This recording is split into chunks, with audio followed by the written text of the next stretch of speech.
Hello dudes, and this is just a quick video today to show you this system. I posted it on my Discord like more than a week ago now, but in this video I will actually explain how it works. And if you're totally clueless, this is a self-sustaining kelp setup, which means we have raw kelp coming in, it's getting processed in the smokers, and then it makes kelp's block in the crafters, and then it goes back into the furnaces, so it's self-fueled, and the surplus comes out right here.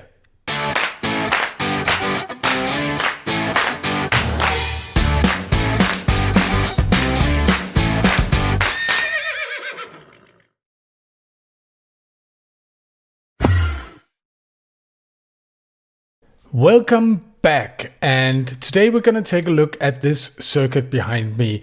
It's 1 wide and it's tileable.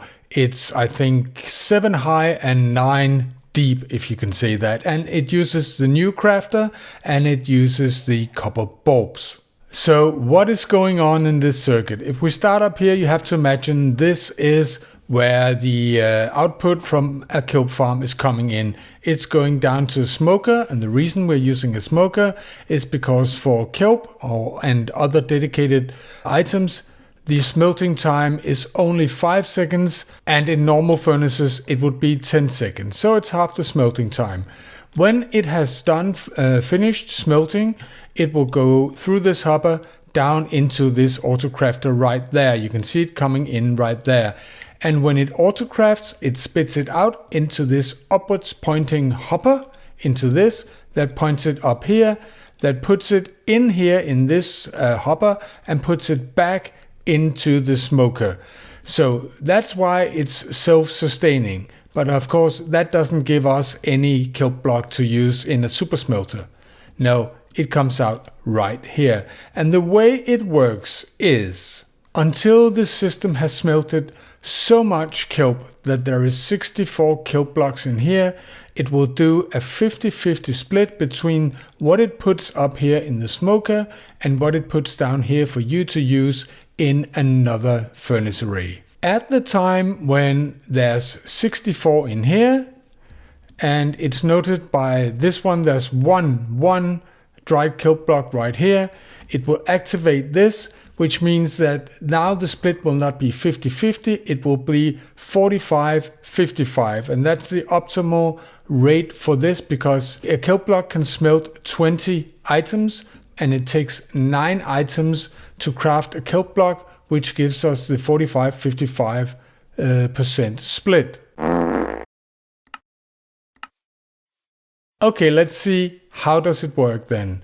We have this crafter, and of course every time there's 9 it will craft, and the way we do that is with this setup right here. We have another crafter right here, and it's set, these disable slot are set to 8, which means that even though there's now 7 or 8 items here, it won't make any changes to the current right here. Only when this gets 9, so it gets higher than what this output, it will be registered by this observer that will turn on this copper bulb right here.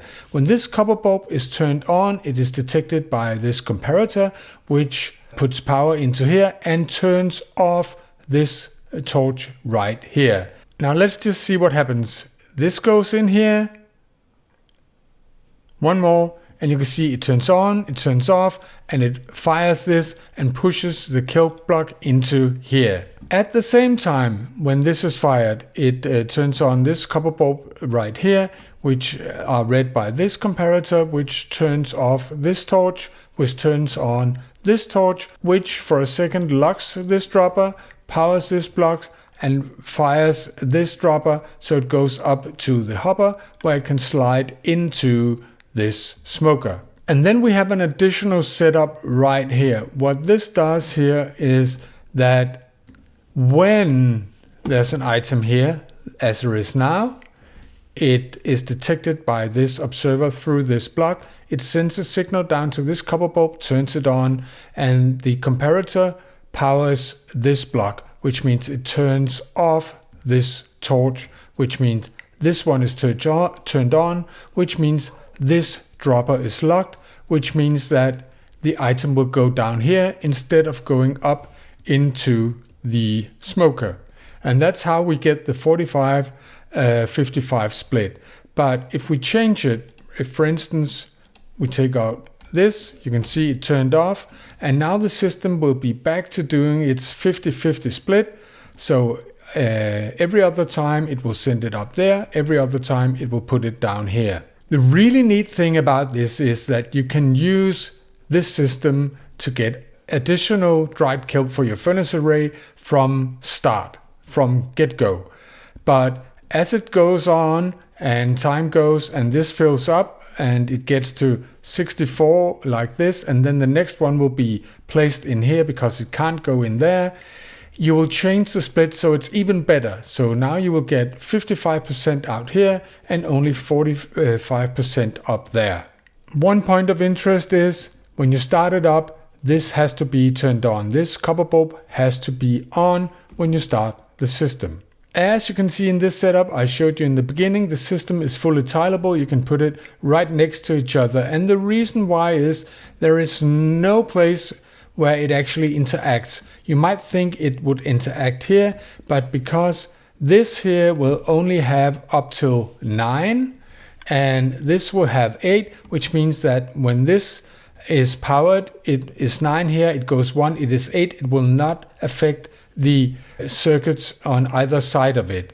Now there's one caveat you have to be aware of with this system. It is that you have to have a kelp farm that has a slightly higher yield. There will be a small surplus compared to how many slices you put in.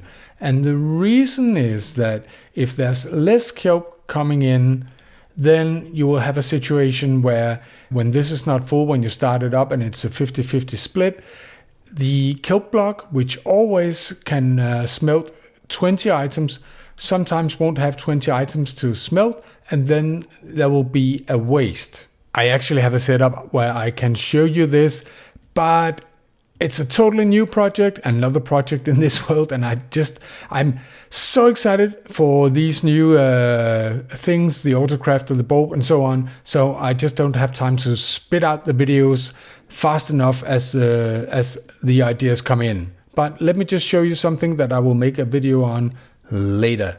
What you see right here is in fact the exact same system as I showed you over there. I have only turned some of the things around. You can see before the autocrafter was out here, I've turned it that way. Before this system was out in that end, but otherwise it's exactly the same setup. But I have another addition to this right here.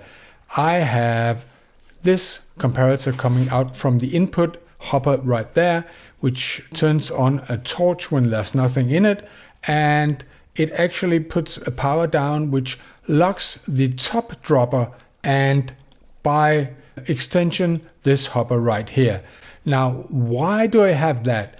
If we look at this system, we have a very, very small kelp farm. 16 kelp plants is not a lot. Sometimes there's only 7 kelp here, which means that if I were to put in this right here, it would burn these 10 and maybe it would get wasted and it would burn in vain without having any kelp to smelt, which will be a huge waste in a system like this. Basically, a system like this would burn itself out. Now, if we take a look at this system right now, there's 19, it's an arbitrary number, and there's 61 dried kelp. Both of these are locked. So this one is locked, meaning there can come no kelp block into it, and this cannot go down to the crafter. And what this system does is that it tries to make sure that a kelp block can only come in at the same time as kelp is coming into the system.